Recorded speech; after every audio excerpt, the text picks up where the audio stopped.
S ನಮಸ್ಕಾರ ವೀಕ್ಷಕರೇ, ಇವತ್ತು ನಾವು ಎಲ್ಲಿದ್ದೀವಿ ಅಂದರೆ ನೋಡಿ, ತಿಮ್ಲಾಪುರ ಅಭಯಾರಣ್ಯ ಏನು ಫಾರೆಸ್ಟ್ಗೆ ನಾವು ಹೊರಗಡೆ ಎಂಟ್ರಿ ಕೊಡ್ತಾ ಇದ್ದೀವಿ. ನೋಡ್ಬೋದು ತಿಮ್ಲಾಪುರ ಅಭಯಾರಣ್ಯ ಪ್ರದೇಶದಲ್ಲಿ ನಾವಿದ್ದೀವಿ. ಏನು ವಿಸ್ತೀರ್ಣ ಬಂದು 5086.39 ಹೆಕ್ಟೇರ್ ಪ್ರದೇಶ ಇದೆ. ಹಿಂದೆ ಏನು ಮಧುಗಿರಿಗೆ ಮೊದಲು ಮದ್ದಗಿರಿ ಅಂತ ಒಂದು ಹೆಸರಿತ್ತು. ಅಂದರೆ ಆ ಮದ್ದಗಿರಿ ಅನ್ನಕ್ಕೆ ಎಲ್ಲೂ ಸಮೇತ ಮಧುಗಿರಿಯಲ್ಲಿ ಒಂದು ಬೋರ್ಡ್ ಆಗಲಿ ಒಂದು ನಾಮಫಲಕಗಳಾಗಲಿ ಇರಲಿಲ್ಲ. ಅದು ಇರೋದು ಎಲ್ಲಿ ಅಂದರೆ ನಮ್ಮ ತಿಮ್ಲಾಪುರ ಅರಣ್ಯದಲ್ಲಿ ನೋಡಿ, ಮದ್ದಗಿರಿ ಅಂತ ಈಗಲೂ ಹೆಸರಿದೆ. ಏನು ಅನ್ಯ ಭಾಷೆಯರು ಮದ್ದಗಿರಿನ ಒಂದು ಕೆಟ್ಟ ಪದದಲ್ಲಿ ತಿಳ್ಕೊತಾ ಇದ್ರು. ಅದನ್ನ ನಮ್ಮ ಮಧುಗಿರಿ ಎಸಿ ಆಗಿದ್ದಂತಹ ಮಾಸ್ತಿ ವೆಂಕಟೇಶ ಅಯ್ಯಂಗರ್ ಅವರು ಮದ್ದಗಿರಿನ ತೆಗೆದು ಮಧುಗಿರಿ ಎಂದು ನಾಮಕರಣ ಮಾಡ್ತಾರೆ.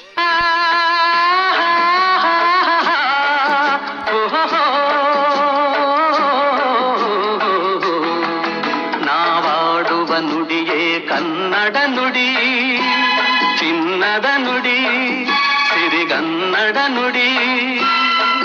ನಾವಿರುವ ತಾಣವೇ ಗಂಧದ ಗುಡಿ, ಅಂದದ ಗುಡಿ, ಚಂದದ ಗುಡಿ. ನಾವಾಡುವ ನುಡಿಯೇ ಕನ್ನಡ ನುಡಿ, ನಾವಿರುವ ತಾಣವೇ ಗಂಧದ ಗುಡಿ, ಅಂದದ ಗುಡಿ, ಗಂಧದ ಗುಡಿ, ಚಂದದ ಗುಡಿ, ಶ್ರೀಗಂಧದ ಗುಡಿ. ಆಹಾ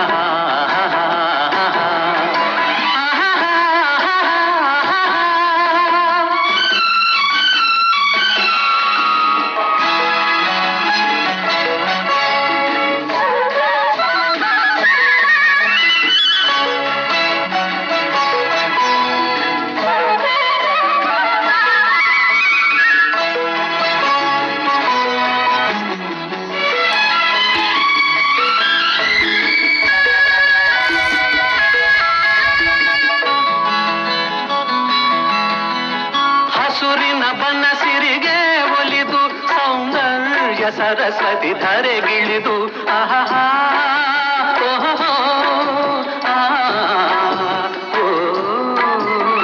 ಹರಿಯುವ ನದಿಯಲ್ಲಿ ಈಜಾಡಿ ಭೂಬನದಲ್ಲಿ ನಲಿಯುತ್ತ ಓಲಾಡಿ ಚೆಲುವಿನ ಬಲೆಯ ಬೀಸಿದಳು, ಈ ಗಂಧದ ಗುಡಿಯಲ್ಲಿ ನೆಲೆಸಿದಳು.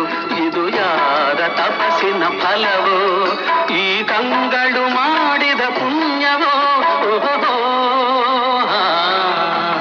ನಾವಿರುವ ತಾಣವೇ ಗಂಧದ ಗುಡಿ.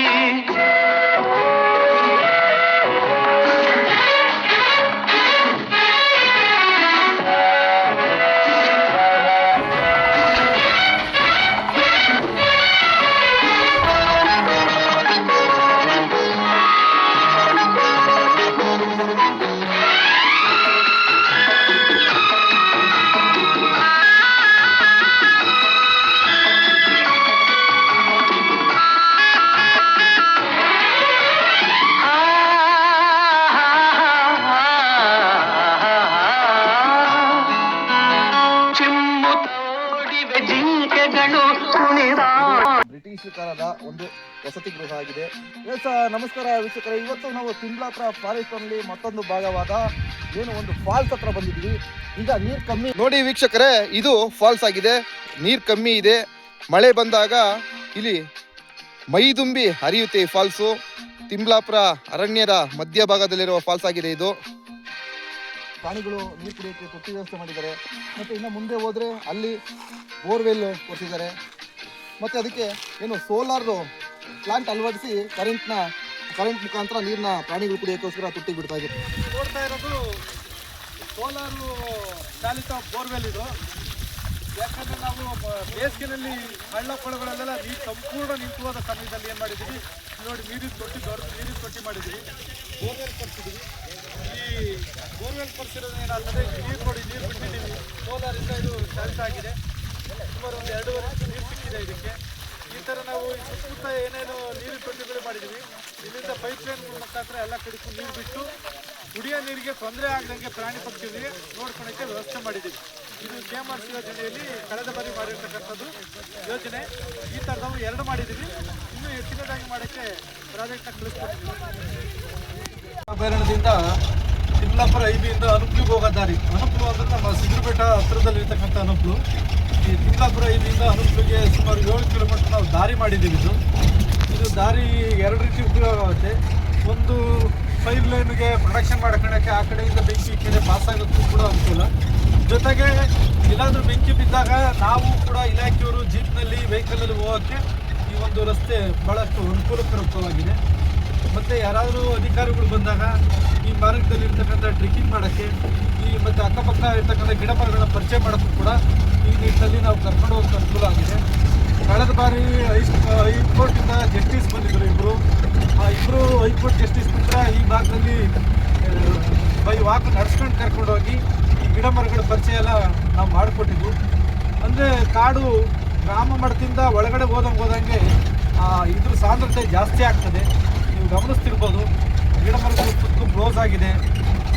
ಅದು ಬದುಕೆ ಏನಾಗಿದೆ ಎಲ್ಲ ಮುಚ್ಕೊಂತ ಬರ್ತದೆ. ಈ ಕಡೆ ನಮ್ಮದೊಂದು APC ಕ್ಯಾಂಪ್ ಇದೆ. ಅರಣ್ಯದ ಅಕ್ಕಪಕ್ಕ ನೀರಿನ ತೊಟ್ಟಿಗಳನ್ನ ನಿರ್ಮಾಣ ಮಾಡಿದ್ದೀವಿ. ಯಾಕಂದರೆ ಬೇಸಿಗೆ ಕಾಲದಲ್ಲಿ ನಾವು ಕುಡಿಯೋ ನೀರನ್ನು ನೀರಿನ ತೊಟ್ಟಿಗಳಿಗೆ ಬಿಟ್ಟು ಪ್ರಾಣಿ ಪಕ್ಷಿಗಳಿಗೆ ಅನುಕೂಲವಾಗೋ ಮಟ್ಟದಲ್ಲಿ ಮಾಡಿದ್ದೀವಿ.